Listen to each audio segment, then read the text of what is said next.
क्योंकि ये गौरी भी कभी गणेश था। कन्या, क्या बनोगे बड़े होकर? मुझे तो माँ बनना है। मर्द कभी माँ नहीं बन सकते।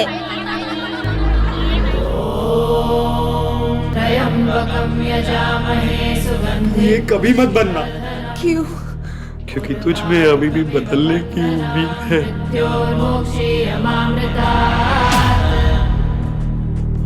Female left side. तुझे हम जैसे लोगों से कोई लेना देना नहीं है, और अगर है तो पहले हम जैसा बन के दिखा अंदर से। आज गौरी आने वाली थी ना, तो मैंने मेरी सुबह की शिफ्ट उससे दी। गौरी आ गई।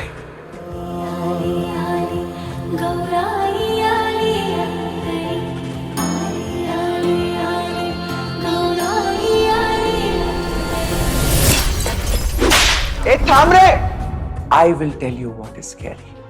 जिस देश में कुत्तों तक का सेंसस होता है पर ट्रांसजेंडर्स का नहीं, ऐसे देश में आप जैसे लोगों के बीच जीना that is scary. कह रहे हैं कि इस देश में अगर आप मर्द या औरत नहीं है तो जिंदा ही नहीं है। ये रूल है। क्या लगता है ये रूल बदलने के लिए? पिटिशन।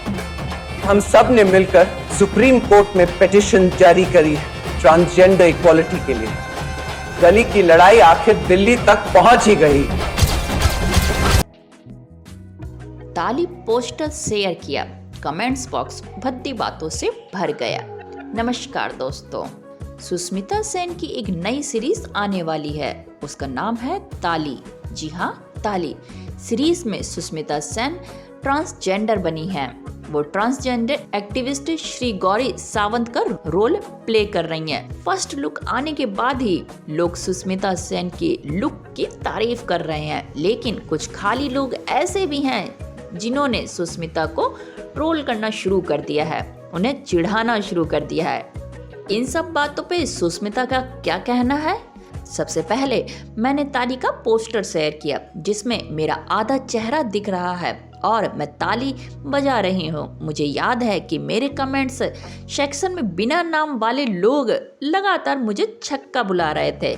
मेरे दिमाग में बस यही चल रहा था कि वो मेरे साथ ऐसा कैसे कर सकते हैं। सुष्मिता ने बताया कि इन सारे कमेंट्स को पढ़कर वो गुस्सा भी काफ़ी हुई और दुख भी। उन्हें महसूस हुआ कि ट्रांसजेंडर कम्युनिटी को इस तरह का व्यवहार सहना पड़ता है। मैं इन सब चीज़ को बहुत ही पर्सनल तरीके से ले रही थी क्योंकि ये सारी चीज़ें मेरी टाइमलाइन पर हो रही थी। मैंने उन सभी टोल्स को ब्लॉक करना शुरू कर दिया। फिर मेरे दिमाग में चलने लगा कि मेरे साथ ऐसा तब हो रहा था जब मैं सिर्फ गौरी सावंत का रोल प्ले कर रही हूँ। गौरी और उनके जैसे सभी लोगों के साथ ऐसा रोज होता होगा। सुष्मिता ने कहा कि वो इस बात के लिए बहुत खुश हैं कि इस सीरीज के माध्यम से उन्हें ये पता चला है कि ट्रांसजेंडर को रोजाना किस दर्द से गुजरना पड़ता है। और वो आगे ये भी कहती हैं कि मैं अपनी किस्मत को शुक्रिया करती हूँ कि ये रोल मुझे ऑफर हुआ। मैं उन लोगों की भी शुक्रगुजार हूँ जो मुझे प्यार करते हैं। अगर इसी प्यार को ट्रांसजेंडर कम्युनिटी तक पहुँचाने का मैं माध्यम बनाती हूँ तो मैं खुद को बहुत लकी मानती हूँ। तो आइए आप जानते हैं कौन है गौरी सावंत। ताली सीरीज गौरी सावंत की जिंदगी से इंस्पायर्ड है। वो ट्रांसजेंडर एक्टिविस्ट है जो ट्रांसजेंडर लोगों के अधिकारों की बात करती है। गौरी सावंत खुद का एनजीओ भी चलाती हैं जिसका नाम है सखी चार चौंदी। ये संस्था ट्रांसजेंडर समुदाय के लोगों को नौकरी ढूंढने में मदद करती है।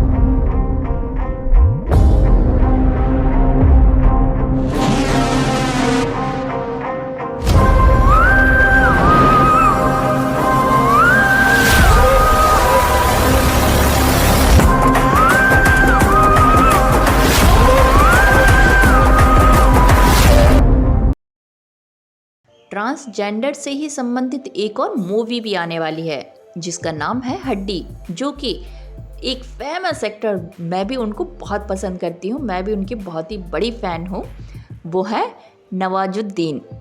जी हाँ, नवाजुद्दीन की नई रिलीज़ हड्डी मूवी आ रही जिसमें वो ट्रांसजेंडर के रूप में दिखाई देंगे।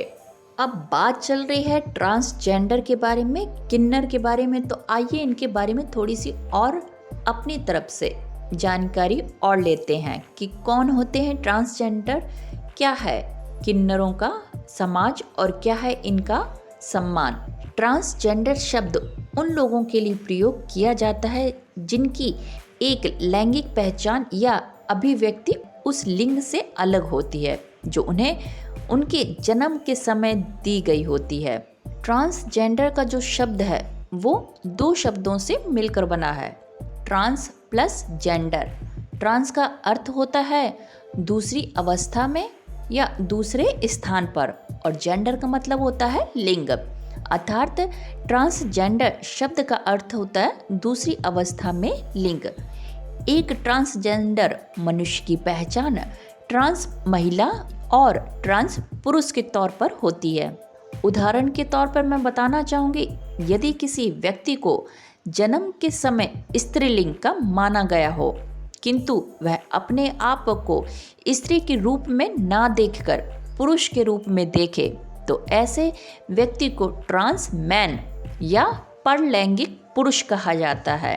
इसी प्रकार यदि कोई जन्म के समय पुरुष माना गया हो उसके शरीर और भाव को देखकर किंतु वह अपने आप को स्त्री के रूप में देखे तो उसे ट्रांस वुमेन अर्थात परलैंगिक महिला कहा जाता है। कॉमन सी बात है, ये तो हम सभी लोग पढ़ते भी आए हैं। हर एक पुरुष का XY क्रोमोसोम होता है और फीमेल का XX क्रोमोसोम होता है, ठीक है। तो जब एक लड़के की उत्पत्ति होती है तो पुरुष का Y और फीमेल का X लेकर XY जेंडर यानी कि लड़का पैदा होता है। और इसी तरीके से अगर पुरुष का X और महिला का X मिलके एक लड़की भ्रूण कन्या का उत्पन्न करता है। इसी तरीके से अगर इन क्रोमोसोम में, अगर मैं साइंस की भाषा में ज़्यादा बताऊंगी तो ये ज़्यादा डिटेल में हो जाएगा। 22 + XY 44 गुणसूत्र होते हैं, 46 गुणसूत्र होते हैं, तो ये ज़्यादा डिटेल में हो जाएगा। फिलहाल में आप बस इतना ही जान लीजिए कि जब XX या तो XXX हो जाए तो वो ट्रांसजेंडर में आ जाता है, या XYY हो जाए तो वो ट्रांसजेंडर में आ जाएगा। XYY में ट्रांस मैन बन जाता है और XXX में ट्रांस फीमेल बन जाती है। ये नॉर्मल बात है, तो इतना तो आप समझ गए होंगे कि ट्रांसजेंडर कैसे उत्पन्न होते हैं और ट्रांसजेंडर का अर्थ क्या है, इस शब्द का अर्थ क्या है। किन्नर कौन होते हैं, लड़का या लड़की, इनकी जिंदगी में क्या क्या कायदे कानून हैं। आप सभी ने चमकीले कपड़ों में चटकीले मेकअप के साथ कुछ लोगों को देखा होगा जिनकी चाल में लचक होती है, जिनका अंदाज कभी मर्दों की तरह तो कभी औरतों की तरह होता है। दुनिया इन लोगों को किन्नर के नाम से भी जानती है, लेकिन इनकी जिंदगी आम इंसानों के लिए हमेशा से एक रहस्य की तरह है। किन्नरों की जिंदगी आम लोगों से कुछ इतनी अलग होती है कि उनकी जिंदगी के क्या कायदे कानून होते हैं, कोई किन्नर कैसे बनता है, ये कुछ ऐसे सवाल हैं जिनका जवाब समाज के हर इंसान को मालूम होना चाहिए ताकि किन्नरों के प्रति हमारा नजरिया साफ हो सके। मैंने आपको ये तो बता दिया कि ट्रांसजेंडर 2 वर्ग में होते हैं, एक स्त्री वर्ग में और दूसरा पुरुष वर्ग में। स्त्री वर्ग किन्नर में पुरुष के लक्षण और पुरुष किन्नर में स्त्री के लक्षण होते हैं। किन्नर लोग अपने जेंडर को गोद में लेते ही ऑर्गन देखकर पहचान लेते हैं। समुदाय में आने के बाद अपने धर्म को मानने की छूट होती है। किन्नर समुदाय की सर्वमान्य देवी बेसरा माता है जिसकी सवारी मुर्गा है और पूरा समुदाय इन्हीं की पूजा करता है। किन्नर समाज के कुछ कायदे कानून होते हैं जिन पर अमल करना उनके लिए जरूरी होता है। किन्नर लोग परिवार की तरह किसी गुरु की पनाह में रहते हैं। गुरु अपने साथ रखने वाले सभी किन्नरों को सुरक्षा और उनकी हर जरूरत को पूरा करते हैं। सभी किन्नर जो भी कमा कर लाते हैं वह अपने गुरु को देते हैं। फिर गुरु हर एक को उसकी कमाई और जरूरत के मुताबिक पैसा देते हैं और कुछ पैसे भविष्य के लिए भी रख लेते हैं। किन्नर समाज के क्या कायदे कानून हैं, आइए जानते हैं इसके बारे में। मैं यहाँ पे आपको भारत संविधान के अनुसार कोई कानून नहीं बता रही हूँ, क्योंकि वो फिर ज़्यादा डिटेल में आ जाएगा। साधारण सा जो उनके समाज, जो उनका किन्नरों का समाज है, उनके अकॉर्डिंग मैं बता रही हूँ कि वो उनके समाज में क्या कायदे कानून है। किन्नर समाज में गुरु ही किन्नरों का माँ बाप और सरफरस्त होता है। हर एक किन्नर को अपने गुरु की उम्मीदों पर खरा उतरना होता है। जो ऐसा नहीं कर पाते उन्हें ग्रुप से बाहर कर दिया जाता है। हर गुरु के अपने अलग कायदे कानून होते हैं, इन्हें तोड़ने वालों को बख्शा नहीं जाता है। हर एक किन्नर को एक तय रकम कमाना जरूरी होता है। जो ऐसा नहीं कर पाते हैं उनसे दूसरा काम लिए जाते हैं। किन्नरों का रहन सहन सामान्य मनुष्यों से बिल्कुल अलग है। मृत्यु के बाद उनका अंतिम संस्कार भी बहुत ही गुप्त तरीके से किया जाता है। बहुत ही कम लोग ऐसा जानते हैं, लेकिन किन्नर अपने आराध्य देव अरावन से साल में एक बार विवाह भी करते हैं। वो बात और है कि ये शादी सिर्फ एक दिन के लिए होती है। किन्नर समाज में नए साथी को शामिल करने से पहले नाच गाना और सामूहिक भोज का रीति रिवाज भी है। पुराणों में भी किन्नरों का विशेष स्थान रहा है। बताया जाता है कि राजा महाराजाओं के दौर में किन्नरों को दरबार में नाचने गाने के लिए रखा जाता था। मुगलों के दौर में इनका इस्तेमाल कनीजों के पहरेदार के तौर पर होता था। किन्नरों को किसी भी दौर में इज्जत नसीब नहीं हुई, जबकि मौजूदा दौर की बात करें तो ये शादी ब्याह में नाच गाकर या किसी बच्चे की पैदाइश पर जश्न मनाकर अपनी कमाई करते हैं। माना जाता है कि जिस परिवार को किन्नर समाज दुआ देता है वह खूब फलता फूलता है। पुराने दौर में लोग इनके नाम का पैसा निकालते थे और इनकी झोली भर देते थे। आमतौर पर अभी ये धारणा है कि किन्नरों का दिल कभी नहीं दुखाना चाहिए। पुराणों में भी किन्नरों का विशेष स्थान रहा है। महाभारत में भीष्म की मृत्यु का कारण एक किन्नर को बताया गया है, जिसका नाम था शिखंडी। जी हाँ, शिखंडी। ये भी एक किन्नर समाज से ही थे। इसके अलावा पुराणों में किन्नरों को देवी गायक कहा गया है। माना जाता है कि ये कश्यप की संतान और हिमालय में निवास करते हैं। इसी तरह वायु पुराण के अनुसार किन्नर अश्वमुखों के पुत्र थे। उनके अनेक गुण थे और वे गायन और नृत्य में परंपरागत थे। दुनिया के विभिन्न हिस्सों में किन्नौर की स्थिति, किन्नौर एक पर्टिकुलर जगह बना देते हैं जिसे किन्नर देश कहते हैं। आप ऐसा मान सकते हैं किन्नौर यानी कि एक छोटी सी जगह कुछ उन लोगों के लिए रहने के लिए एरिया बन जाती होगी। जैसे कुछ पर्टिकुलर नहीं समुदाय आपने आमतौर पे देखे होंगे कि जैसे शेड्यूल कास्ट के लोग होते हैं तो वो अपना उस छोटा सा एरिया बना लेते हो, तो वहाँ पे उसी टाइप के लोग आपको मिलेंगे। कुछ कहीं पंडित लोग ज़्यादा होते हैं तो वो एक छोटा सा अपना समुदाय बना लेते हो, तो वहाँ पे पंडित तरह के ही लोग मिलते हैं। तो ऐसे इन लोग का, किन्नरों लोगों का भी, ट्रांसजेंडर का भी एक अपना समुदाय बना लेते हैं। ऐसी छोटे छोटे देश को, ऐसी छोटे छोटे जगहों को हम किन्नौर कहते हैं। ठीक है, तो दक्षिण अफ्रीका में किन्नौर का एक अच्छा खासा आबादी देखी जा सकती है, लेकिन समाज में इनके लिए कोई खास जगह नहीं है। बांग्लादेश में हालात और भी खराब हैं। बुरी हालात की वजह से बांग्लादेश के किन्नर समाज की एक बड़ी तादाद भारत आ गई। अमेरिका में किन्नरों की स्थिति बाकी देशों की तुलना में भी काफ़ी अच्छी है, लेकिन अमेरिका में भी किन्नर लोग सेना का हिस्सा नहीं बन सकते।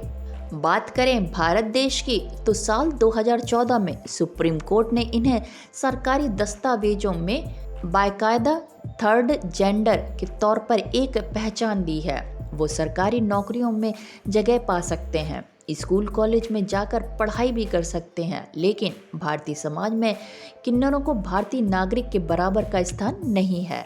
कई विश्वविद्यालयों में रिसर्च किन्नर लोकगीतों, इतिहास और किन्नर लोक साहित्य पर शोध कर रहे हैं। इन सब के साथ एक कड़वा सच यह भी है कि समाज में आम जिंदगी जीने के लिए किन्नर समाज की लड़ाई अभी भी जारी है।